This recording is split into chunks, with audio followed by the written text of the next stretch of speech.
e gote, que significa brinca bem. No Perdidos e Achados desta noite recuperamos a história de um golfinho que há 13 anos sobrevoou o estuário do Sado. Foi a solução encontrada para salvar o animal que tinha encalhado no esteiro do rio. Era um dos ruazes da população residente no estuário e, por coincidência, chamava-se Asa. Hoje relembramos a história do salvamento do Asa e vamos saber como está agora o ruaz que voou no dia 7 de abril de 99.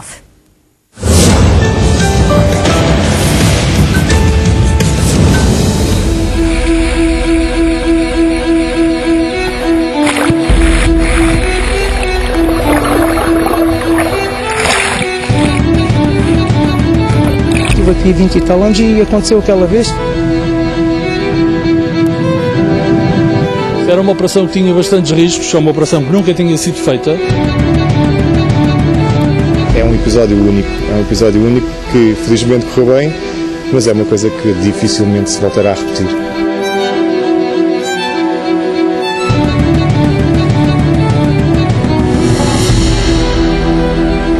O salvamento do Asa foi sem dúvida um dos maiores desafios da minha vida.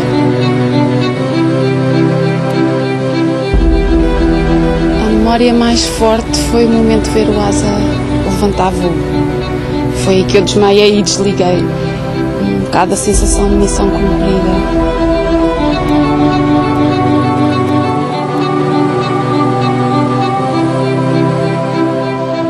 A bióloga Raquel Gaspar prepara-se para mais uma saída de monitorização da população de ruazes residente no estuário do Sado. Se fôssemos mergulhadores, estávamos a vestir o fato. Assim temos que vestir este fato protetor solar. Juntamente com Marina Sequeira, também ela especialista em mamíferos marinhos, e Carlos Silva, vigilante da natureza, Raquel irá passar as próximas horas no rio, atrás dos ruazes. Em cada saída no âmbito do Plano de Ação para a Salvaguarda e Monitorização da População de Ruazes do Sado, é importante anotar os avistamentos e o comportamento dos animais, bem como fotografá-los. Todos os golfinhos são identificáveis através da sua barbatana dorsal. Como nós somos identificáveis através da nossa cara, a barbatana do Asa é uma barbatana inclinada, que é uma característica que se consegue visualizar muito bem ao longe. O Asa é um dos animais mais assíduos. Normalmente não falta.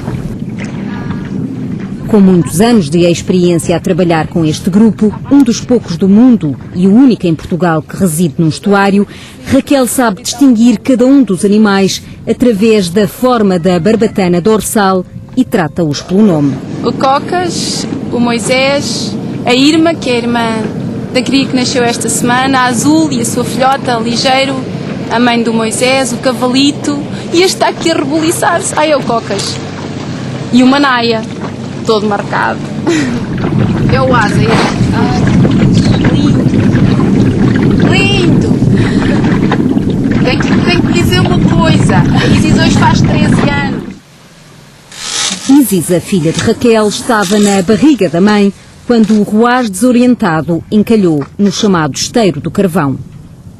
Na manhã de dia 7 de abril de 1999, Bernardino Fernandes estava a passear o cão, que entretanto já morreu, quando o animal arrancou a correr e a ladrar em direção a este esteiro.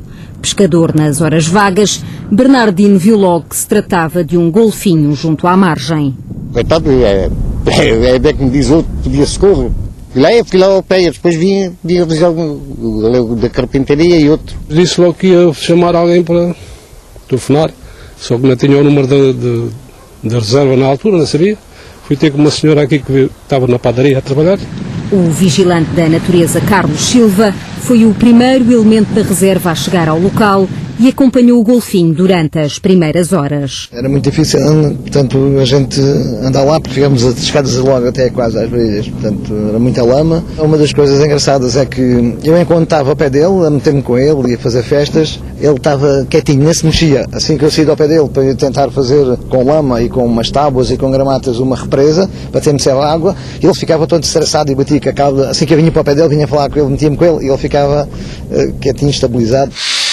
Na altura, Joaquim Costa ainda tinha um funcionário a ajudá-lo na carpintaria. No dia do arrojamento do golfinho, ajudou com o que tinha à mão. Depois, na altura, pediram-me ajuda, se tinha um balde, se tinha umas tábuas, e vim mais um rapaz e viemos aqui buscar. E fomos lá entregar. A represa improvisada com tábuas e lama retinha alguma da água, mas era preciso garantir que o Ruaz não ficaria em seco. E com a maré a vazar faltavam ainda muitas horas para que a água começasse a entrar em força. Celso Santos era na altura o diretor da Reserva Natural. As condições do esteiro eram bastante difíceis, porque nesse esteiro corria um efluente doméstico, portanto não era, digamos assim, do ponto de vista ambiental, a situação mais adequada. De maneira que nós mandámos para cá os nossos vigilantes, os técnicos biólogos, que tiveram a fazer, digamos assim, uma apreciação da situação. Houve necessidade de socorrer de imediato o golfinho, porque ele não podia estar ao sol, era preciso que ele estivesse molhado, pelo menos para não secar, não é? Portanto, pediu-se a colaboração dos bombeiros. José Dias, José Batista e António Pereira foram enviados para o local após ter sido pedida a ajuda dos sapadores bombeiros de Setúbal. Mas a parte que ele começa a subir para cima, há que dar ali aquela pica toda mas para cima. Aqui foi quando ele não estava bem contrabalançado na máquina, que a gente teve que mandar arriar. Estava com o rabo mais para baixo. Todos ainda têm bem presente o desenrolar dos acontecimentos naquele dia quente de abril. José Dias era o motorista do autotanque.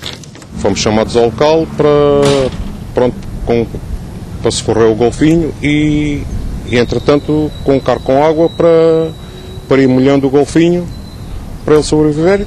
Teve que se fazer as represas para manter ali a água e depois a bióloga junto com o nosso pessoal ia molhando o golfinho até à chegada do helicóptero para retirar do local.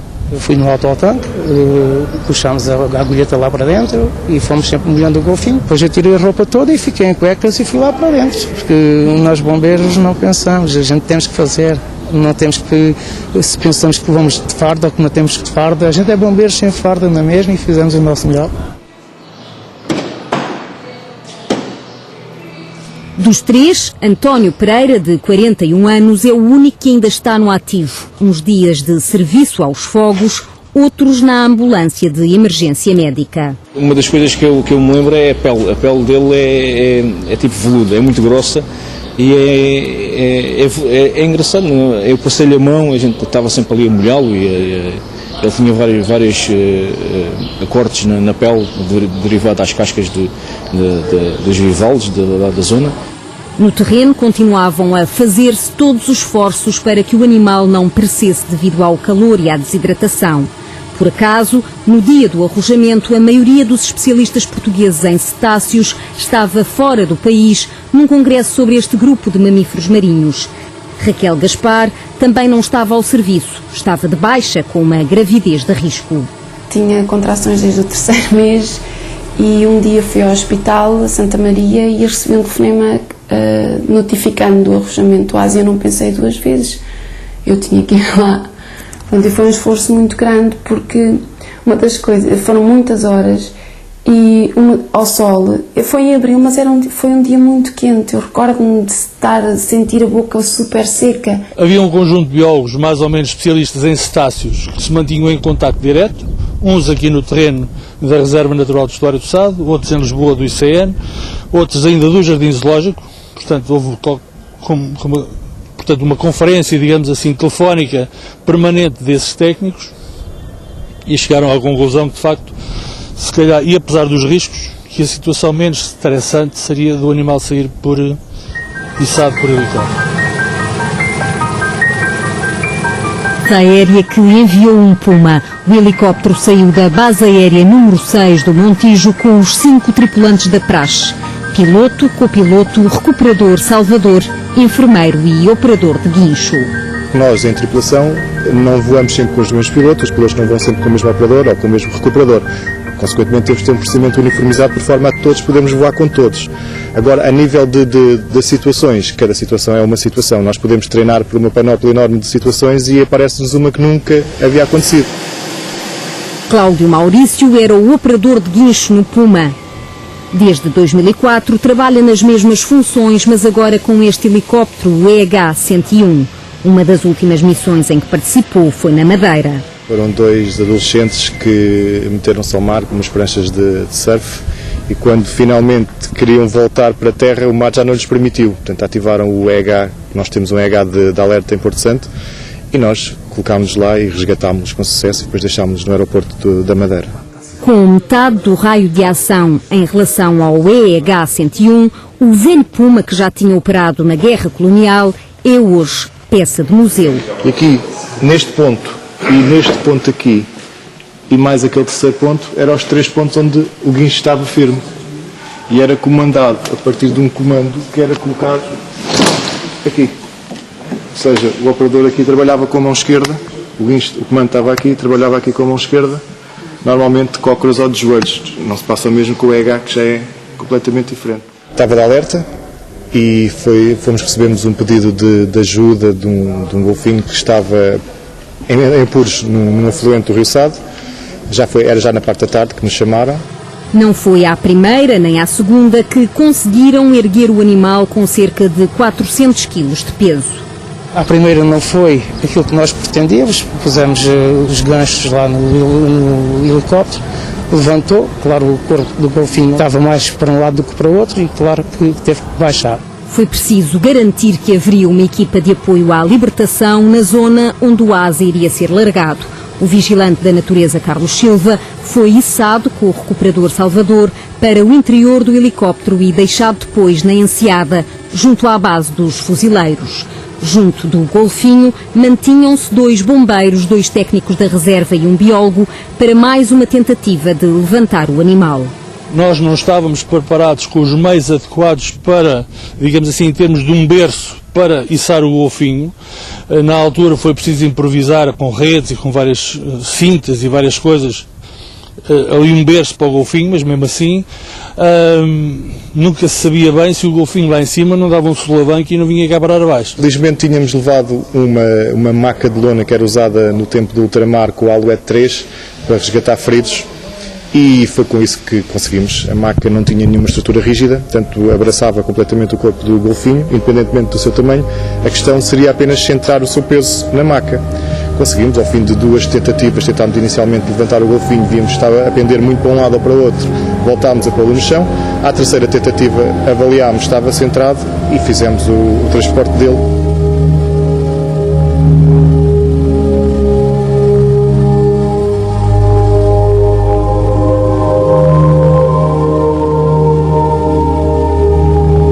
Finalmente, o asa sobrevoou o estuário desde Praias do Sado até Troia.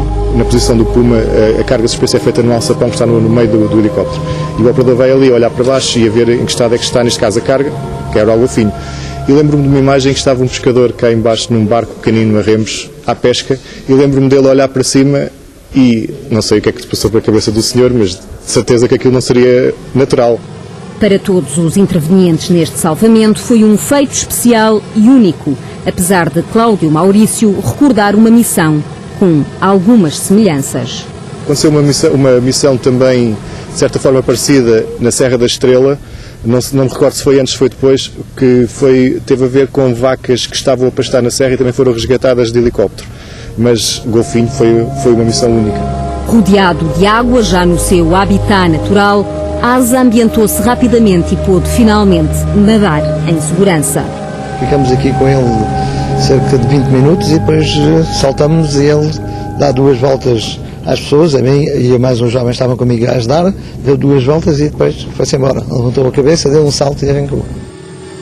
A bordo do Puma, de regresso à base aérea número 6, a tripulação seguia mais uma vez com a sensação de dever cumprido.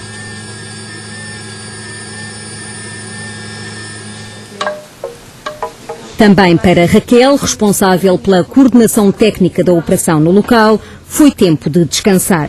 Acho que o meu corpo só descansou quando viu o Ruasa sair dali.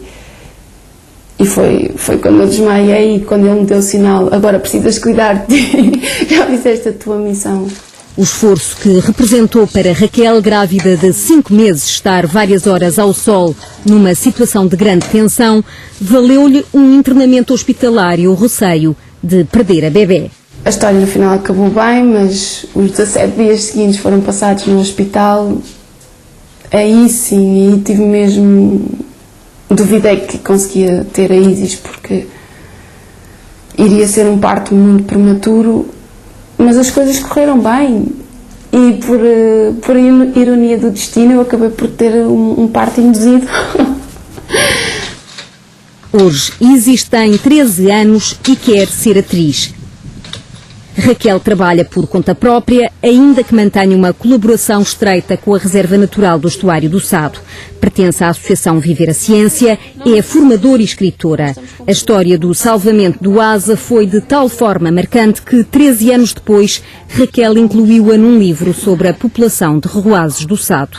Eu recontei a história do salvamento do Asa, criando a lenda do golfinho voador. Para mim, haviam dois ingredientes quase mágicos, que era um golfinho ter sido chamado Asa e um dia ele voar.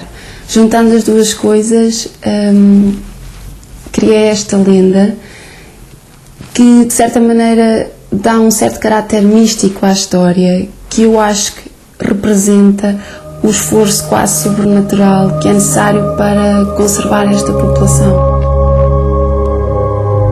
Hoje, Asa continua a fazer parte do pequeno grupo de Rehuases que residem no estuário do Sado.